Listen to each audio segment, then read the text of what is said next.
मंडी सरंडी और तुंगे रिकंडी माँ जो है उग्र रूप धारण करके सीधी ऊपर से आसमानी गिरा देती है। दाई साइड की मूर्ति पे जो है आसमानी ऊपर से गिरी। जैसे हम माँ तुंगा का पूजा का पानी भरते हैं, वैसे ही हम जब सफर पे निकलते हैं तो हमें कोई पता नहीं लगता कि हम कैसे इतनी बड़ी चढ़ाई चढ़ के जो है माँ के चरणों पे पहुंच गए। नमस्कार, आप सबका स्वागत है। आज हम फिर एक बार नया विषय लेकर आपके सामने उपस्थित हुए हैं। आप जानते हैं कि हिमाचल देवी देवताओं की धरती है और यहाँ देवी देवता समय समय पर चमत्कार दिखाते रहते हैं।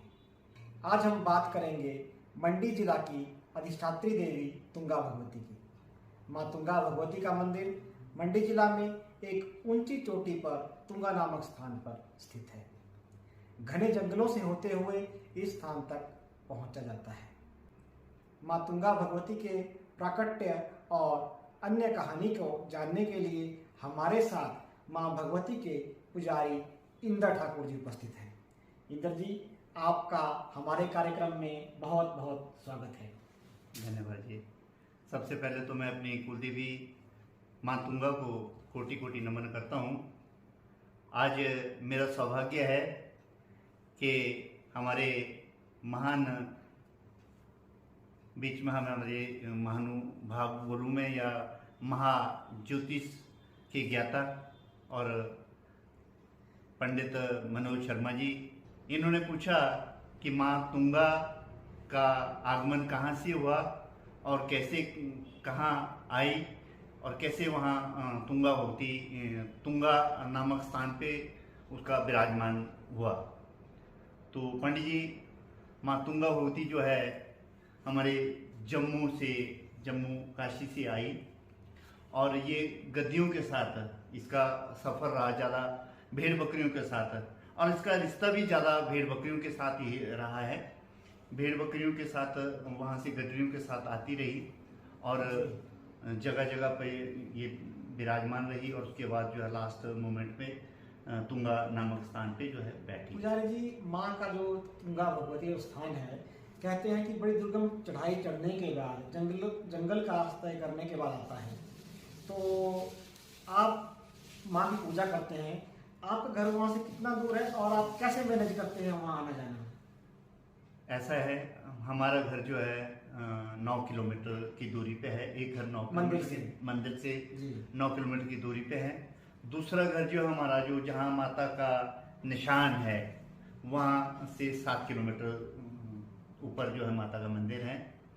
मगर ये ज़रूर है कि भाई हम जो चलते हैं माता के मंदिर के लिए तो हमें आभास ही नहीं होता कि तो हम कब से पूजा कर रहे हैं माता की? मैं जो है एक्चुअली मैं अपनी बात करूं, मैं 12-14 साल की उम्र से जो है माँ तुंगा के स्थान पे जा रहा हूं और माँ की पूजा करता हूं। तो आपके घर से 9 किलोमीटर है, जंगल का रास्ता है जी। तो कभी बचपन में डर नहीं लगा कि कैसे जाएंगे? ऐसा कुछ नहीं है। देवी माँ जब साथ हो तो इसमें कोई ये नहीं, हमें तो मालूम ही नहीं होता। भालू, कभी शेर, ऐसे कोई वो चीजें भी मिली हमें। ऐसा नहीं है कि भाई मुझे स्वयं मिली है। माता के चरण बोलते हैं, देवी वैष्णव बोलते हैं। वहाँ पर जब हमारा इसका बैसाखी का त्योहार होता है या सैर साजा आया तो उस दिन जो है हम जो है आते जाते मतलब जाते वक्त भी हम उस स्थान पे बैठते हैं और वहाँ खासकर देवी वैष्णव बोलते हैं। वहाँ पर देवी बैठने का स्थान जो है वहाँ पर है। देवी वैष्णव आज भी वहाँ जो है स्थान बैठने का। आपने कहा कि माँ भगवती हमेशा साथ है, तो कभी भगवती ने चमत्कारी रूप से दर्शन दिए, ऐसा कोई वाक्य हुआ है? बिल्कुल हुआ है जी। क्या घटना हुई थी? चमत्कारी ये चीज हुई कि भाई कोई जैसे किसी ने झूठ किया, ऊपर कोई दाल चावल बना किसी श्रद्धालु ने, तो माँ जो है उग्र रूप धारण करके सीधी ऊपर से आसमानी गिरा देती है। अच्छा, ये खासियत है। तो ऐसी आसमानी बिजली गिरते हुए देखी है आपने? बिल्कुल देखी है। अच्छा। कई जगह जगह पे पेड़ फाड़े हुए मिले। कई पेड़ों में जो है आसमानी जब गिरती है तो वो आग लगती है। तो वो जंगल में गिरती है कि मंदिर परिसर में गिरती है? कई बार तो ऐसा होता है कि भाई अपना बिल्कुल उग्र रूप ही धारण कर ले तो कई बार अपने शरीर में भी वो है। आज की डेट में भी एक मूर्ति हमारे जो है माता की जो मेन जो मूर्ति है, अच्छा शक्तिपीठ जो स्थान है, वहाँ पे जो है दाई साइड, अच्छा जी। माँ ने अपनी दाई साइड जो है वो ये की हुई है। दाई साइड की मूर्ति पे जो है आसमानी ऊपर से गिरी और अपने उस पे लिया उसने माता ने, ताकि वो जो है दूसरी जगह ये ना नुकसान ना हो। और हाँ, अगर कोई ऐसा दाल चावल बना के जो वो करके वहाँ जो है फिर ओलावृष्टि, जिसका असर हम और आप लोग सभी भुगतते हैं। अच्छा अच्छा अच्छा। ओलावृष्टि इतनी होती है कि भाई फिर तो ओलावृष्टि हो गई तो फलों वाला क्षेत्र है, सेब सारी फसलें खराब बर्बाद हो बिल्कुल जाएंगी। जी, बिल्कुल जी, बिल्कुल जी। तो भगवती की कृपा तो साक्षात आपके साथ है, भगवती दर्शन भी कई बार दिए, पर जैसा कि हम जानते हैं कि अच्छी शक्तियाँ बुरी शक्तियाँ भी हैं, तो कभी आपका बुरी शक्तियों या अन्य शक्तियों से भी कोई मुकाबला सामना हुआ? ऐसा कुछ नहीं हुआ। जब देवी माँ हमारे साथ है और उसके साथ जो है महाकाली है। अच्छा। काली का जब उग्र रूप होता है तो फिर वो उसके आगे तो कोई चीज टिक नहीं पाती है। ये चीजें हैं, सबसे बड़ी बात तो देखने की ये है। और खासकर हमारी जो एक जो आज तक का इतिहास रहा, आज तक का इतिहास ये रहा कि भाई प्राश्चर में जो प्राश्चर ऋषि के पुजारी हैं, उनका भी कोई बर्फ से बर्फ वहाँ पर 6-7 फुट बर्फ गिरती है, मगर आज तक पुजारियों में, ठाकरों में मतलब बोलूँ मैं तो कोई ऐसे कोई नहीं हुआ कि भाई बर्फ से मरा यार पुरानी जगह। अच्छा जी। ये चीज़ नहीं हुई। और हमारे भी, हमारी खानदानी में भी ऐसा है कि भाई जब हम पूजा करने जाते हैं तो सुबह 4 बजे भी जाएंगे तो तभी हमको भालू बाघ का सामना करना पड़ता है।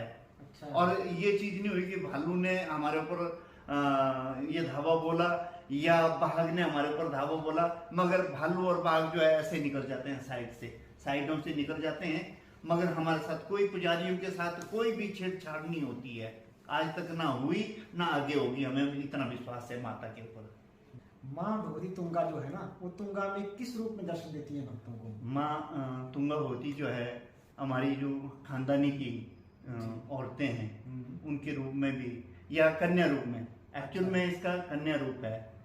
कन्या रूप ये जो है बामनी रूप में अपना रूप धारण करके जब सफर में आई थी तो डांगसी नामक स्थान जो है, डांगसी बामनी मतलब ब्राह्मण हाँ, के रूप में हाँ, भिक्षा मांग रही थी। डांगसी गांव में। जब गांव वालों ने देखा कि ये पता नहीं कहाँ से आई ऐसी भिखार ना, तो वहां से टुकरा के मतलब वो जो है आगे चला गई तो उसने ऊपर प्राश्चर ऋषि के स्थान पे जो है शरण लेनी चाहिए, मगर वहां भी प्राश्चर ऋषि के वहां पर जो है बहुत हल्ला गुल्ला था। तो उसने बोला कि भाई नहीं, यहाँ नहीं मैं बैठूंगी, मुझे जो है मंडी और सरंडी ये 2 जगह मुझे स्थान दो, और तुंगेरी कंडी और माँ तुंगा की कंडी जो ऊपर ऊंची चोटी पे जो माता ने जो है अपना बैठना तय कर दिया। मगर मंडी और सरंडी में जो आज भी तुंगा माता का जो गुर है वो खेलता है। चाहे मंडी शिवरात्रि की बात लो, चाहे तुम प्राश्चर में सरानावली की बात लो, चाहे काशी की बात लो, पांचों की ऋषि पंचमी अभी आने वाली है, उस दिन भी जब तक हमारी तुंगा माता का गुर नहीं खेलेगा तो वो जो है वो चीज ये नहीं होती। अच्छा, सक्सेस नहीं होती, मेला जो है सक्सेस नहीं है तब तक।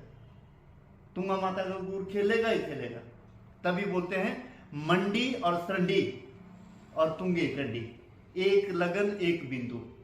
और ऊंची चोटी पे जो है माता का स्थान जो है तय हुआ। फिर माता ने वहां बैठना शुरू किया।